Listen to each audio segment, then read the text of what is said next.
यह एक ऐसे सफ़र की कहानी है जो सफ़र कभी न खत्म होने वाला बनकर रह गया। एक ड्राइवर की ऐसी लापरवाही जिसने कईयों की जिंदगियों को हमेशा हमेशा के लिए ख़त्म कर दिया और उनकी आत्माएं अपनी अधूरी इच्छाओं को लेकर तड़पती ही रह गई। यह घटना टाटा रांची हाईवे NH-33 की है। उस दिन उस बस को टाटा से पटना जाना था। 7 बजे का समय था। टिकटें यात्रियों ने पहले से ही आरक्षित करवा ली थी और सभी निश्चित टाइम पर बसों में आकर बैठने लगे। लेकिन जब ड्राइवर ने बस स्टार्ट किया तो उसमें कुछ तकनीकी खामियां आ गईं, जिसकी वजह से उस बस में मैकेनिक को लगाया गया और बस को ठीक करने में करीब 1.5 से 2 घंटे का समय लग गया। यात्री गुस्सा होने लगे थे और टिकट के पैसे वापस मांग रहे थे। लेकिन ट्रक ठीक हो गया और ड्राइवर ने बैठने को सबको बोला और गाड़ी को लेकर रवाना हो गया। इस हाईवे पर एक काली माता का मनोकामना मंदिर है। इस जगह पर जो भी गाड़ियां होती हैं वह निकलते समय वहाँ पर कुछ देर के लिए ज़रूर ही रुकती हैं। ऐसा माना जाता है कि जिससे उनके सफ़र बहुत अच्छे होते हैं। उस दिन ड्राइवर हड़बड़ी में गाड़ी चलाने लगा और उस स्थान पर सिर्फ कुछ सेकेंड के लिए रोकने का किया और गाड़ी को आगे बढ़ा दी। गाड़ी कुछ दूर आगे जा रही थी और काफ़ी स्पीड में भी जा रही थी।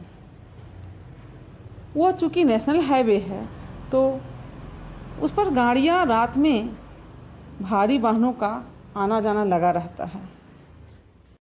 सामने से एक लोहे के सरिये से भरा ट्रक भी आ रहा था। जब वह ट्रक बस के समीप पहुंचा, उसी वक्त ट्रक जो है वो थोड़ा अनियंत्रित हो गया और उसके छड़ें जो थी वह तिरछी हो गई और पूरे बस को काटती हुई निकल गई। इस असमंजस की स्थिति में कोई कुछ समझ पाता, इससे पहले ही एक ऐसा हादसा हो गया जो बहुत ही दर्दनाक था। उस लोहे के सरिये ने पूरे बस को आधा आधा काट दिया था और जितने भी पैसेंजर थे और ड्राइवर था, सभी बीचों बीच आधे कट चुके थे। यह भयानक मंजर वहाँ पर आने जाने वाली और भी जो गाड़ियाँ थी उन्होंने देखी, क्योंकि इस एक्सीडेंट की वजह से उनकी गाड़ियाँ भी आपस में टकरा गई थी।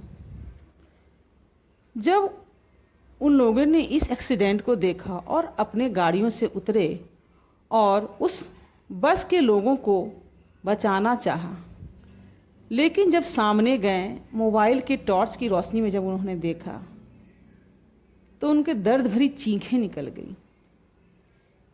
एक भी यात्री जीवित नहीं बचा था।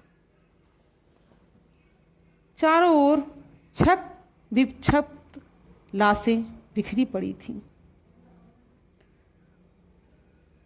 उन लोगों ने तुरंत ही पुलिस और एम्बुलेंस को फ़ोन कर दिया, लेकिन उस भयानक रात का दर्द का मंजर उनके ज़हन में रह गया। उसी बस में एक विवेक नाम का लड़का भी सफ़र कर रहा था, जो अपने पटना के कॉलेज में जा रहा था। उस दिन वह विवेक अपनी माँ को न जाने की बात कह रहा था, परंतु फिर बोला कि टिकट अगर हो गई है तो चला ही जाता हूँ, और वह बेमन से चला गया।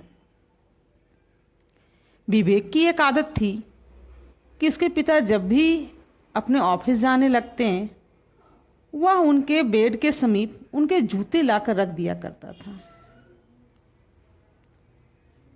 उसके पिता जो थे अभी भी वह महसूस कर रहे थे कि अभी भी बेड के पास उसके जूते रखे रहते हैं। वह समझते थे कि शायद उनकी पत्नी उनकी बेटे की इस आदत को बनाए रखने के लिए वो जूते उनके बेड के पास लाकर रखती हैं।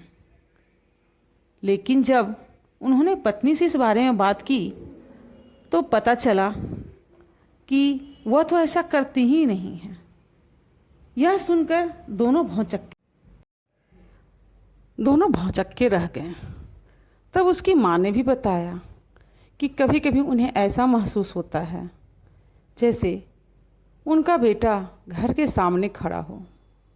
और एक दिन तो ऐसा हुआ कि करीब रात के समय मोटरसाइकिल की आवाज़ आने लगी, जो कि विवेक का फेवरेट था।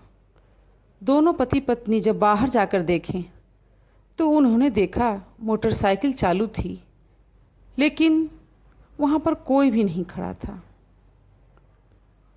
यह देखकर उसकी माँ रोने लगी और बहुत बेचैन हो उठी। ऐसी ही कहानियों को जानने के लिए कृपया मेरे चैनल को लाइक, शेयर और सब्सक्राइब करें।